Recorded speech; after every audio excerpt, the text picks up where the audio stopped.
the Minister of Local Government, Honorable Raphael Magezi, tabled a motion seeking Parliament approval of the proposal to create new districts, new cities, it should have been new cities, which Parliament approved on the 28th of April 2020. The new cities were to be operationalized in clusters beginning 1st July 2020 to July 2023, with Jinja, Mbalala, Gulu, Mbale, Arua, Fort Portal, and Masaka, taking effect with the new financial year 2020-2021. Right, Honorable Speaker, I beg to go to the observations and recommendations. On the legal and the regulatory framework, the committee observed that despite that the Attorney General provided his opinion, the Minister failed to present regulations to address contradictions between cities and districts. The regulations are intended to streamline the operation of the Local Government Act, Section 175.1. Section 175.1 requires the Minister to make regulation for effecting the provision of the Act. Number 2, whereas the creation of the new cities does not violate any provision of the Constitution of Uganda, their management and administration needs to be harmonized. The committee recommends that the government should introduce appropriate bill to govern cities in their uniqueness in operation, structure, and service delivery. In alternative, the government should amend the Local Government Act to incorporate administrative and governance legal frameworks for cities. The Minister of Local Government should come up with regulations to govern on the governance of cities and table them before Parliament within 3 months from the time of this report is adopted. Number 2, we looked at the physical development plans of these cities. Right, Honorable Speaker, the Minister of Local Government classifies gazetted cities, municipalities, town councils as urban areas. The Local Government Act, Cap 243, empowers the ministry to declare an area urban if it satisfies the following criteria. 1, has a minimum of 25,000 people for a town council, 100,000 people for municipality, 500,000 people for a city. B, has a master plan for land use. C, has available water resource and can meet the cost of providing services. D, is it a resource or sources? Sources. D, preparation of urban physical plans. Right, Honorable Speaker, again allow me to go to the observations. The committee observed that whereas the cities have approved physical plans, developments are not guided by those plans. The ministry has not yet provided funding for new cities to develop physical development plans. For those that have plans, funding was provided by development partners. The majority of the residents in these new cities live in unplanned areas and as a result experience development problems that put more strain on the already existing infrastructure. According to the Building Control Act Section 28(3), the chairperson for the Planning and Development Committee of the District Council shall be the chairperson of the district building committee. Subsection 5 provides that the chairperson of the urban planning and development committee of the urban council shall be the chairperson of the urban building committee. Contrary to the above, the committee established that in most of the cities, building plans were considered and approved by city building committees chaired by the Secretary of Works. The committee was informed that the above irregularity was as a result of fraud and corruption. The committee recommends that the Ministry of Lands, Housing and Urban Development should ensure that all cities are facilitated to develop their respective physical development plans within the next 2 financial years. The Ministry of Lands, Housing and Urban Development and the Ministry of Local Government should ensure that all city developments adhere to the approved physical plans. The ministry should play its oversight role to ensure that the building control committees in all cities comply with the provisions of the Act. Cities that have not gazetted their intended development plans should do so and consider people's concern or opinions over the same. The chairperson of the urban planning committee should be the officer to chair the city building control committees instead of secretaries of works as provided by the Building Control Act. Right Honorable Speaker, the committee considered the staffing and recruitments of these cities. Again, I want to go straight to the observations. The committee observed that the staff structure of cities, which was approved by Cabinet in January 2022 and adopted by the respective city councils, has never been filled, which means cities are operating with less than half of the required staff. I beg the members to refer to Table 1 and see the recruitment levels of each city.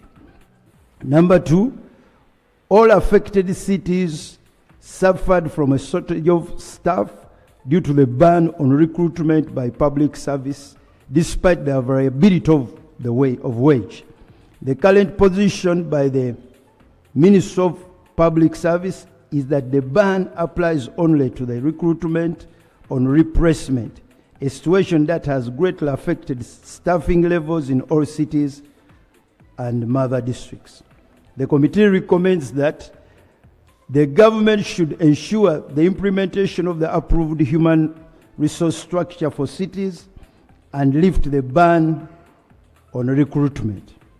Number 2, the committee recommends that the government should provide an adequate budget for both the new cities and the parent districts to remedy the shortage of staff in the financial year 2024-2025. That was then when the committee made the report. Number 3, the committee recommends that the government should fast track the salary review commission in local governments. Right Honorable Speaker, the committee considered asset sharing between the cities and the mother districts. And the committee observed that the Ministry of Local Government has never issued any guidelines to facilitate the smooth operationalization of the new cities in question, including asset sharing. Number 2, the committee observed that the absence of guidelines has led to hostilities between the new cities and the parent districts. In some instances, local officials in the parent districts have taken advantage of the vacuum to sell off existing public assets, especially land. The committee recommends that the Ministry of Local Government should lay before Parliament guidelines for asset sharing between the new cities and parent districts within 30 days. Number 2, the committee recommends that the Inspector General of Government, IGG, should carry out an investigation into all the alleged fraudulent transactions of assets in the newly established cities, report to Parliament within 3 months, and prosecute the culprits. The committee recommends that the sale of public assets, including land, be halted until the Minister of Local Government lays before Parliament the guidelines on asset sharing between cities and the parent districts. Right Honourable Speaker, we also considered the road equipment for these new cities.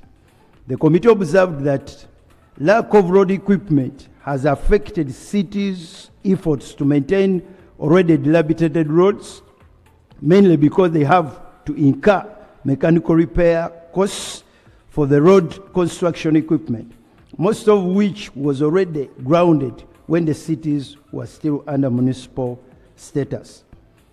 The committee recommends that 1, the government provides funding for the procurement of durable road equipment and improves on the existing equipment for all the new cities.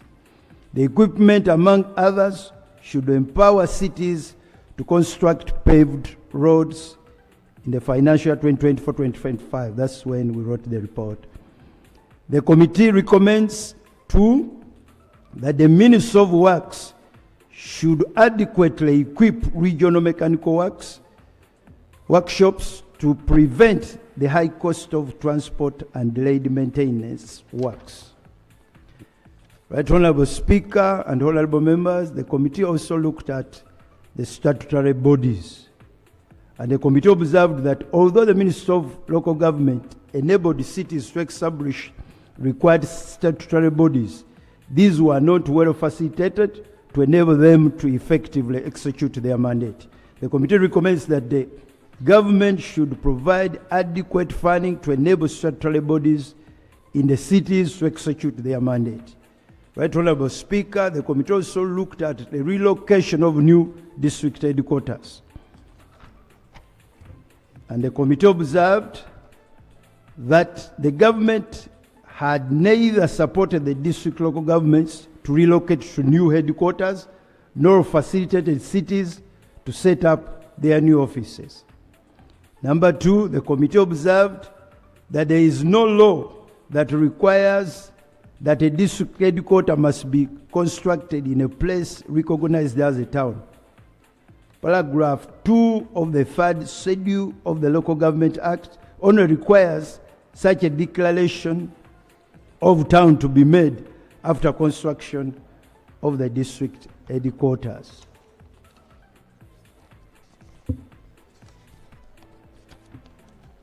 The committee observed that in some cities visited, the mother districts were constructing premises at the sub-county headquarters, implying that the town council offices needed relocation as land that housed them had been taken over.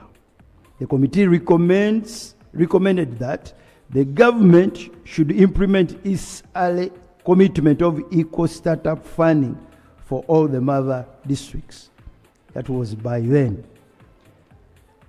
Number 2, the committee recommends that the Minister of Local Government should gazette the new town council locations that already house the new district headquarters within 45 days from the date of the adoption of this report by Parliament. I know that this recommendation may have been overtaken. Right Honourable, the committee recommends that the government should allocate funds to enable both the new cities and the mother districts to establish new infrastructure. Right Honourable Speaker, the committee also looked at office space and accommodation for these new cities.